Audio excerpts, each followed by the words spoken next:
Right, so you think modern driving is dangerous? Let me tell you about the 1930s, when cars were basically steel death traps on wheels.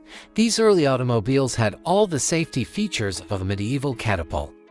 No seatbelts because apparently, the thrill of being launched through the windscreen was considered part of the driving experience. No airbags, obviously, because why cushion yourself when you could enjoy the full, unfiltered impact?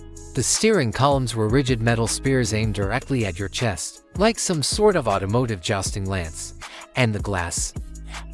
The glass was delightfully lethal, shattering into razor-sharp confetti at the slightest provocation. As cars got faster, the carnage escalated magnificently. Even a gentle bump at 15 miles per hour could turn you into human origami. The 1930s weren't just about the Great Depression. They were also about nationwide panic over road safety. Even minor accidents caused serious injuries because cars offered about as much protection as a tin can.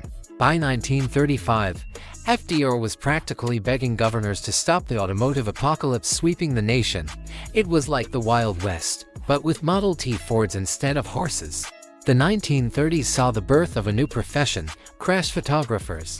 These intrepid souls raced to accident scenes faster than ambulances, cameras in hand, documenting the spectacular failures of early automotive engineering while inadvertently becoming safety evangelists. Eventually, Leslie Jones began working at the Boston Herald-Traveler in 1917. He was one of those remarkable individuals who left us a legacy of these black and white photographs. Car makers introduced revolutionary ideas like hydraulic brakes because stopping properly was apparently optional before then. Looking back, it's amazing anyone survived those early driving adventures, but they were tougher back then, unlike modern drivers who panic when their cup holder breaks.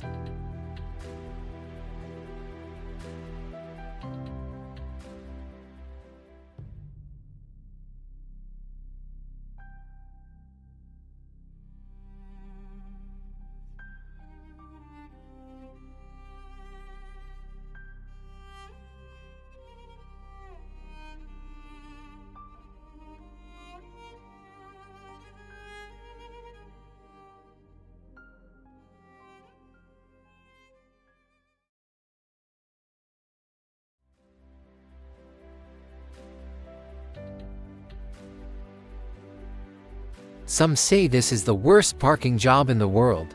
I say any tree that can stop a car with no brakes deserves respect. When your GPS says turn right at the next intersection but you're a bit too literal.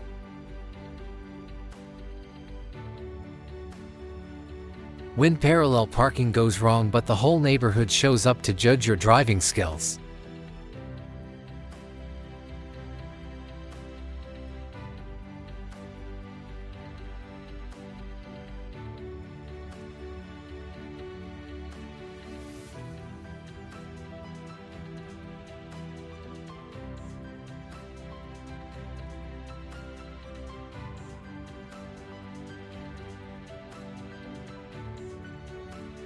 When you tell your wife you're just going to the corner store for cigarettes but end up discovering a shortcut to Australia.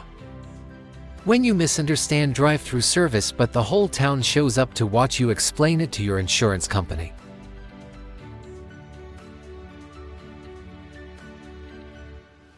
When GPS says turn right in 100 feet but doesn't mention the 100-foot cliff. At least the car's now eco-friendly and fully integrated with nature.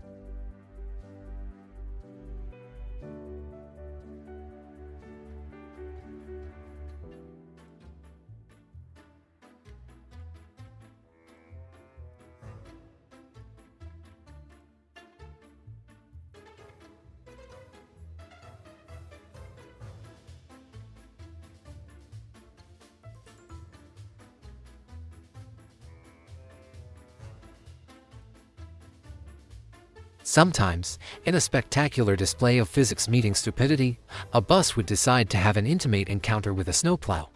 The Worcester Transportation Company learned this the hard way when their bus got comprehensively rearranged by what appears to be either the world's angriest snowplow or possibly a steamroller, driven by someone who'd had a particularly bad morning.